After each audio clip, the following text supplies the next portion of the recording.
So you want to know one of the reasons your cell phone bill is so high? Well, part of it is because every month you pay a fee to help give free cell phones away to lower income Americans. And believe it or not, in 2011, that tab was $1.6 billion. It is part of the Lifeline program, and it began more than 20 years ago. But it's back in the headlines because of this clip on YouTube that everyone is watching. Take a look.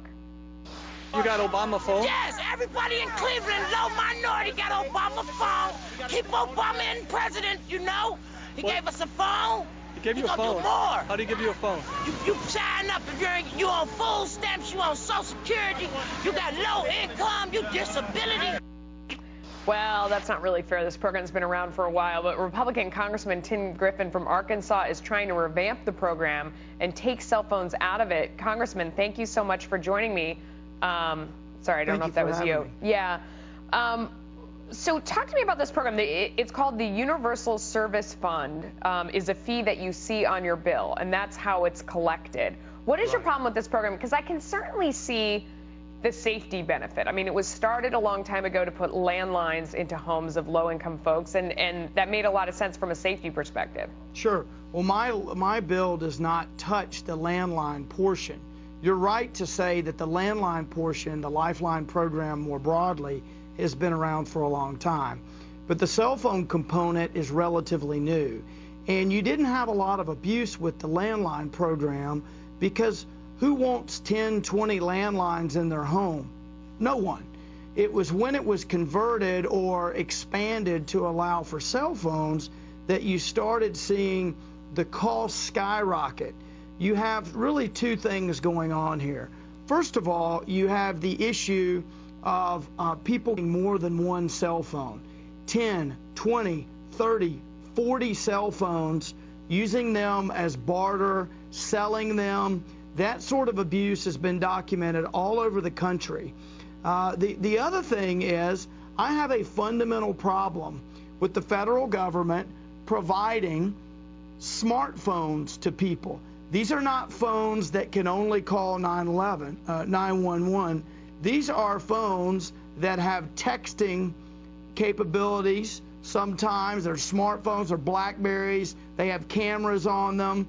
And I just don't think the federal government ought to be in the business of providing No, certainly that. not. And the way it is right now, are there no limits on the types of phones that you can get in this program? Is there? Well, go ahead. Here's the deal. The service is what the government pays for. Okay. The companies, the private sector companies, because the way it's set up, they actually provide the phones. I've had constituents get phones in the mail that they never even applied for. But here's the thing. A lot of folks say, well, hey, these are necessary in today's times. And I say to them, well, first of all, there are very few people who can't afford a basic phone, like a Cricket phone. You can get those for 10, 20, 30 bucks a month.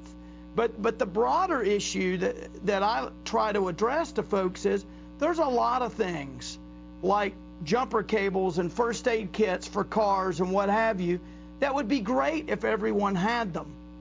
But the federal government shouldn't be providing that. No, and in fact, you know, lots of local stations like to do stories all around the country about the abuse of these. You know, one station in Baltimore found a lady who had 3 cell phones in her purse. She had collected 30 phones in total from this program. The video that we're watching on YouTube, that woman is bragging about the Obama phones that she has, although that's not completely fair because, of course, this is a program that's been in existence for a long time. You know, between 2009 and 2008, they were already giving out phones that were not landline based, although the cost has gone up dramatically. I mean, if you look at the program was about $1 billion in 2009. By 2011, it had expanded to $1.6 billion. So obviously more than 50% growth there in 2 years.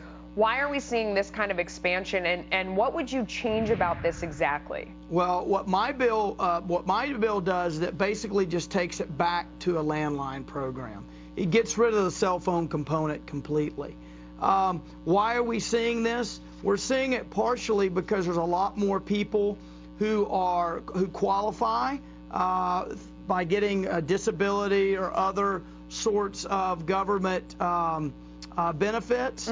But we're also seeing it because there's been a really aggressive advertising and marketing campaign around this, just to get more of them out there.